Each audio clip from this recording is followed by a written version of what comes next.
వరద బాధితులకు సబ్సిడీ ధరలపై రైతు ఉయ్యూరు నుండి వచ్చిన సంచార రైతు బజార్ ద్వారా కూరగాయలు సప్లై చేయబడుతుంది. ఈ సంచార రైతు బజార్లో వచ్చేసి బయట మార్కెట్ కంటే అత్యధికంగా తక్కువ ధరల్లో వరద బాధితులకు అందిస్తూ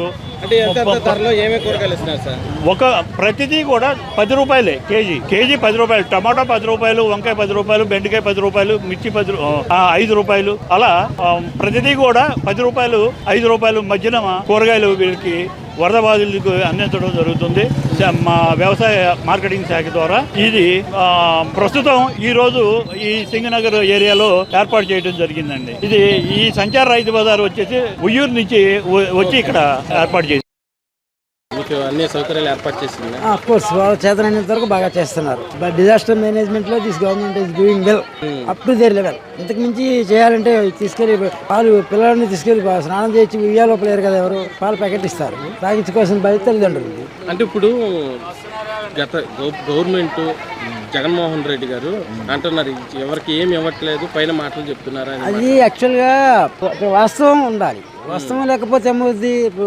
వాస్తవం లేకుండా అపోహలు మాట్లాడిన వాళ్ళు వాళ్ళే చులకన అవుతారు. రేపు పొద్దున ప్రజలకు తెలియదు ఏం జరుగుతుందో. అంటే వాళ్ళ ఇంటికి వాటర్ నీటి తరలిచ్చాడని మాట్లాడతారు. అంటే అలా అని కాదులేండి, అది వరద ఇటు వెళ్తుంది అన్నది ప్రకృతి. మనం కావాలని తరలిస్తామా, ప్రొక్లైనర్ తెచ్చి గండి తవ్వుతామా? తవ్వం కదా. ఇక్కడ ఏ గవర్నమెంట్ అక్కడ ఈ respect of party and person A government అయినా కానీ రెస్పాన్సిబిలిటీలో డిజాస్టర్ రెస్క్యూలో అందరినీ ఈక్వల్గా చూస్తారు, చూడాలి కూడా. రాగానే ముఖ్యమంత్రి స్వయంగా ఇక్కడ పర్యవేక్షించడంపై మీరేమంటారు? అది వెల్ అండ్ గుడ్. ఎందుకంటే ఆయన మేడ మీద కూర్చుని అందరిని అధికారులను పంపించాను, జిల్లా యంత్రాంగాన్ని, కలెక్టర్ని, ఎస్పీలని అందరిని పంపించేశాను అని కూడా చెప్పొచ్చు. అప్పుడు కూడా ఎవరు ఆయన తప్పట్టక లేదు. కానీ ఆయన నిన్న విజయవాడ వచ్చినప్పుడే మేము చాలా కరెక్ట్గా ఫీల్ అయ్యాం. ఎందుకంటే అంత ఇమీడియట్గా రియాక్ట్ అయ్యి ఫిజికల్గా తను వచ్చి దగ్గర నుండి పర్యవేక్షించడం అనేది వెల్. ఫైర్ స్టేషన్స్ బాగా పనిచేస్తున్నాయి. ఒక్కొక్క ఫైర్ ఇంజన్ రోజుకి 250 ఇళ్లు క్లీన్ చేయగలుగుతారు. ఒక ఇల్లు 20 నిమిషాల్లో చేస్తున్నారు. దీన్ని ఇంకా ఇంటెన్సిఫై చేస్తాం. ఇంటెన్సిఫై చేసి టోటల్ గా 250 లేకపోతే 300 ఇండ్లు ఒక్కొక్క రోజుకి 3 షిఫ్ట్ కూడా పెట్టి ప్రయత్నం చేస్తాం. ఎన్ని వీలైతే అన్ని 2-3 రోజుల్లో పూర్తి చేయడానికి ప్రయత్నం చేస్తున్నాం. ఆఫ్టర్ క్లీనింగ్ మా ఇల్లు అన్నమాట.